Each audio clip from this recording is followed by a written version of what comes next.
Hello, welcome to Crimefighters, the police and you. I am Richard Anyebe. We are here to interview the Commissioner of Police and Coordinator, Safe School Initiative, Basi Idiego. Welcome to the program, sir. Thank you very much. Sir, we know that the School Protection Squad is about protecting schools. What informed the federal government's decision to set up this initiative? Okay, thank you very much for having me on this program. The federal government decided to embark on this program in response to the numerous attacks on schools. You'll recall the attack on Chibok Girls Secondary School in 2014. And ever since then, there have been a series of other attacks. And this has awakened the consciousness of all well-meaning citizens of this country, the government, and all interest groups to ensure that some strategies are put in place to protect schools, school children. Children are the future of this country, and it behoves all well-meaning citizens and the government to the school critical infrastructure, the teachers, the non-teaching staff, and the host communities as well. Sir, the Safe School Initiative was launched in 2014 after the abduction of over 200 Chibok school girls. However, 9 years after, the initiative is yet to kickstart. How are we certain that the initiative will see the light of the day this time around? Okay, you are talking about the Safe School Initiative, which was put in place right after the attack on a Chibok school.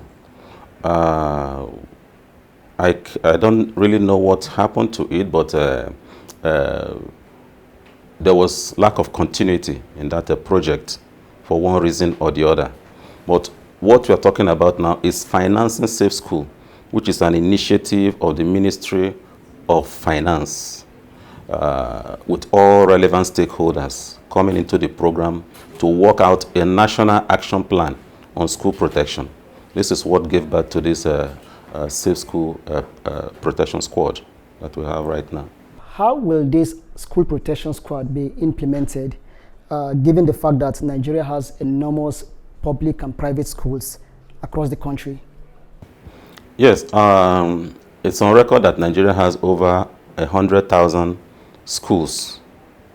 And we know that even if we are to embark on the project of physical deployment of personnel, that is not achievable.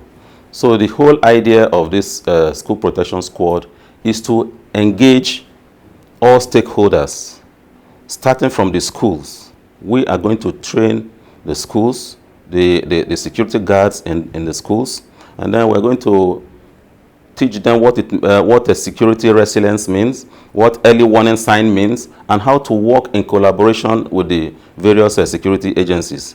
And then in the schools, we are going to encourage the introduction of what is called security education. How are you expected to respond when there is an attack? Most times we fall victim when we respond to crisis in an uninformed manner. So we are going to ensure that we teach the school security, the students themselves. We are going to conduct simulation exercises in most of these schools that are considered to be in the endangered zone. And then we are equally going to involve members of the host communities.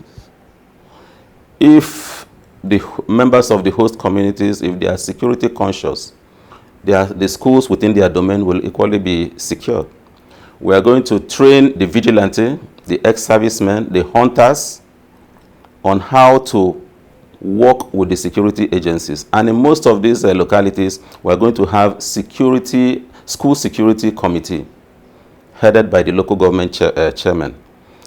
After that, we are going to embark on the training of the policemen who are going to do this job, who are going in collaboration with all these stakeholders. So we call it a whole society approach to school security, knowing very well that there is no how we can have physical security in all these schools.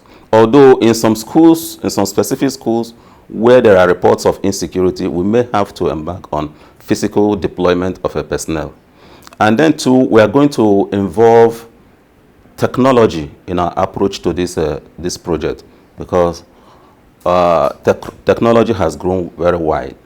We are going to have some apps through which reports can be made to the police control room from any part of the country.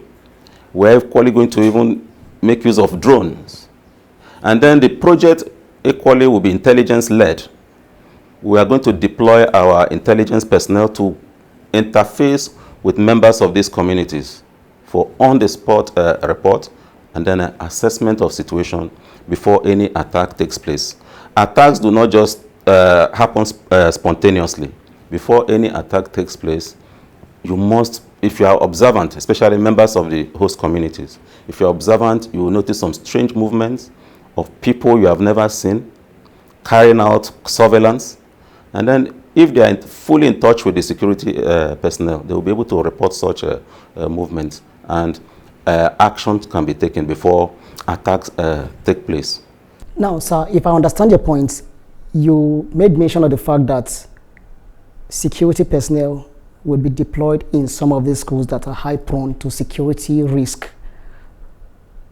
How are the students, or how will the students be carried along to make them aware that, you know, these security men or the security operatives are here to safeguard them and their property? Okay, the security personnel to be deployed will not be deployed to the schools per se. We can have a stop and search position very close to the schools, and then within the community to ensure that the schools are protected.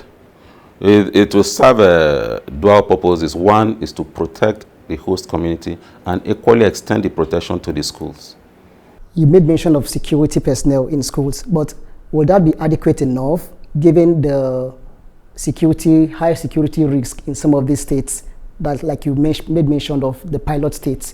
Will that be adequate enough? I mentioned that it is not just the security agencies that will be involved in this project. Members of the host community, these are people who know their communities better than any other person. Hunters, they traverse the nooks and crannies of their locality. Ex-servicemen, these are the people we're going to work closely with, and then we'll continue to interface with them from time to time. You see the security men patrolling to these places, getting information on what is happening in those communities. That is the way we intend to carry it out. Now, sir, it is a known fact that schools in the hinterland, villages, are more prone to attacks by bandits and terrorists as against schools in the cities. Are there plans to give more attention to schools in this hinterland and the villages? Now, this intervention, the first part of it, we're going to start with 18 most impacted states. We have chosen states from all over the geopolitical zone to ensure that there's a national spread. Now, these are areas where that we consider as most impacted states, where schools are vulnerable, and then where we have had attacks in the past, and where there's still likelihood of attacks. We are working on these areas. The Ministry of Education in these states have identified schools that require attention. In each state, we're going to work on 45 schools out of these, in all these 18 most impacted states where we are starting the initial stage of the program. So we are going to go to the length and breadth of this country. We'll start with the 18 states, and then by next year, we are going to escalate it to other parts of the country. It is a nationwide program. Are there plans, or is it part of the Safe School Initiative to erect fence in schools? Because majority of schools across the country are without security fence. Are there plans for this, sir? Okay. The financing Safe School project is a multi-agency project. We have the Ministry of Education, we have all the security agencies and other stakeholders. There is a part of it which is for the security agencies to ensure that these schools are secure. And then there's a part for the Ministry of Education, which is to provide some physical infrastructure to these schools, like fencing and all that, and then ensuring that the school environment is well illuminated, and then there's equally a project which will ensure that students who are in highly impacted areas where they cannot resume school, there's a possibility that they can be relocated to areas with less security challenges to continue with their education. The essence of this program is to ensure that there is continuity in the education of our children, no matter the level of insecurity. It was reported that in 2021 and in 2022, 3,359 students were abducted in the country, with Zamfara, Kaduna, and Niger State topping the charts. But between January and October this year, we begin to see a decline. What is the reason, or what is responsible for this decline, for these feats achieved? Yes, when you talk about security issues, you hardly hear of crimes that have been averted due to the actions put in place by the security agencies. What comes to mind most time is the attacks that are successful. Over the years, we have embarked on so many projects to ensure that our schools are protected. We have deployed our intelligence personnel to all these localities. They are working closely with the members of the society in all these localities. They are working with the hunters, the vigilante group. I want to say that in most of the achievements we have had over the years, this group of people play a prominent role in identifying the criminal hideouts, in identifying how to track down most of these criminals. They have been of great assistance, and we have continued to use them to ensure that these attacks on schools is highly mitigated. Now, sir, you have been choosing to coordinate the school protection squad, maybe due to your experience. How would you leverage this experience to lead to the successful implementation of this program? Well, I've been on this project for quite a while now. This is about 2 years. We have been at the planning stages. We worked out the National Action Plan for School Protection. I'm a quintessential ops man. I've been in this department for quite a while. I've coordinated so many operations in this department, and I believe that is why the Inspector General of Police found me fit to hold this position to coordinate the school protection squad. We have been reaching out to so many stakeholders, others, members of other security agencies, and we have a lot of program on ground to ensure the success of this program. We have done some level of training at the strategic level. From there, we are going to do the training of state coordinators. These are the people to drive the program to all the localities and the various parts of the country. After which, we will start the training of our personnel, the foot soldiers, who are going to be members of this Safe School Protection Squad. The training is quite enormous, and we are, apart from coordinating, I'm still going to bring in other experts in various fields to ensure that the right training is given to our personnel.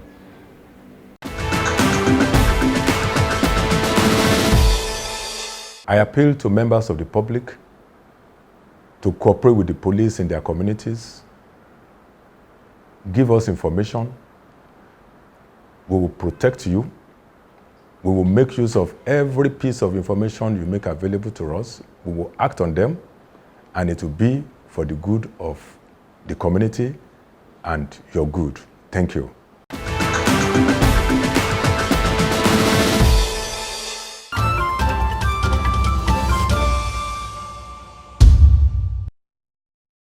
Nigeria is a plural nation, diverse in religion and culture. Thus, for any individual or group of persons to advance an idea that would force the entire country to adopt a particular religion is not only eccentric but errful. 31-year-old Isa Yusuf and his cohort thought along this line. He and his Ansaru terrorist group muted a plan to forcefully Islamize Nigeria by terrorizing the entire country. They needed a massive chunk of money to achieve their atrocious aim. So, these suspected terrorists devised a criminal plot, kidnapping for ransom, to raise funds for their illicit purpose. According to Isa Yusuf, his group robbed Owo Bank in 2015 and the Ikare robbery operation in Ondo State also in 2015. On today's Crime Fighters Case File episode, you will hear how the IGP, Kayode Egbetokun's response team, rounded up members of the Ansaru terrorist group. Also, Isa Yusuf, who heads the kidnapping unit of the group, narrates how they recruit members into the group and all the attacks they have carried out. Listen as you have a lesson or two from the expose of Yusuf. They is threatening him to collect another ransom. He's still pay another 3 million. Most of them don't care to come and report to the police, but the kidnapper will prepare their mind that we know your family. If you go to the police, we'll come after them. So presently, they have been arrested. Then another one, the man, the Turkish national, he was within that brick city. That's where he has his company. He was sitting outside the company around 7 in the evening. They came armed. He was picked, blindfolded, cared for 1 week. Before ransom of 2 million naira was paid before he was released. Then another woman, that one was picked within that Kagiri junction. Even the driver was struggling, the tire was short. They did not use battle axe to break the glass before the woman was picked.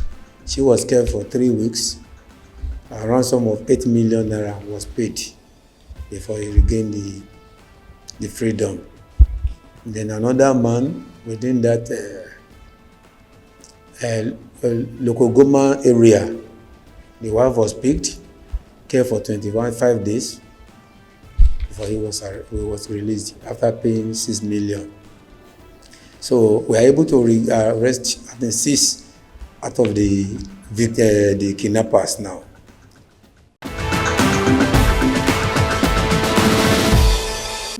My name is Isa Yusuf. I'm from Kogi State, Okene local government. I joined the group since 2013, but I started going out on operation, I think early 2015. And the operation on Ikare Bank and the police division there is my first operation, followed by the attack on Owo Bank and the 2 police stations there. So after that, I've carried on many operations that I can't even remember some. The Ebira version of the Ansar group operated mainly in the southern part of Nigeria. And we have section by section. For instance, like the section which I head, we specialize in kidnapping only. And the section was formed recently. So while other sections carrying out public attack on banks and other public places and stations and others. The person that introduced me to the group was Abdurrahman. His name was Abdurrahman, but he's dead now, he's not. So he preached to me, though it is a religion that we do, just like a normal salat that we observe. So he introduced me to the group, he preached to me, he told me the significance of the group, as in of our actions carrying out the attacks and other things. And our main purpose is to establish Sharia law in Nigeria. From that 2013 to 2015, whoever wants to join the group, we don't just accept people the way they come. So we give them time to observe them, if they are serious or if they are spies, and they undergo many training. The least of the training is the physical combat training. So I train in somewhere in the bush in Okene there for some numbers of days. We train how to fight physical combat with weapons and without weapon. How to carry on attack. Yeah, like I said, I was among the people that attacked Ikare in 2015 and Owo again in 2015. We did many operations in Osun State, Okene, different, but I can't remember some of them. The section was created last year, and my first operation was on one man called Baba Petroleum in Edo State, Auchi, Jetu precisely. So we collected 70 million naira. The other one was one Lebanese man in Owo, Ondo State, collected 110 million. And the last one was in Abuja here, one Usman Dauda Abere. I collect ransom in cash, in dollars, not in naira. So after that, I submit everything to Abu Baro, who happens to be the overall leader of Ansar. So there is no sharing formula. Though he do give us money just for compensation, and he decide how much to give us. There is no specific sharing formula that applies to it. Like I said earlier, the purpose of kidnapping or attacking banks is to fund the movement. Because we don't have sponsor like many people believe that we have. We don't have sponsor.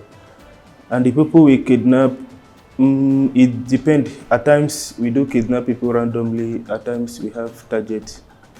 So like the man we kidnapped in Abuja here, someone brought the work to us. Someone that knows him brought the work to us. So we normally, especially if we are kidnapping random people, we kidnap people that has escorts. So even without being told, we know that before anybody can have escort, he must be a wealthy person. So we'll go after him. Presently we are 5 in the group, but in Italy we are more than 5. And some people that are in my group before are not longer in my group now due to if they don't have what it takes, if they don't have that training. So I withdraw them and bring in other ones. So normally we rent house, we do rent house. We live like normal people, we live with the people, take advantages of the people even without their knowledge. So we are very friendly to people. There is no way I can live with you that you will not like me. It's part of my training to mix with people. So we rent house like normal people did, but only we know the purpose of the renting of the house.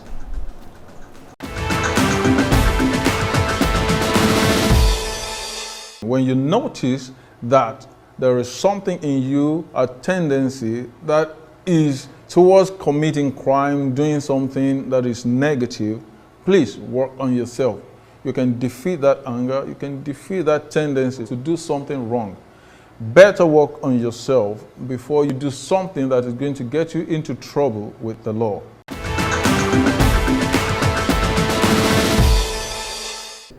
This is where we draw the curtain for today's episode. Thanks for watching. Until we come your way again next week, I am Richard Anyebe. Stay safe.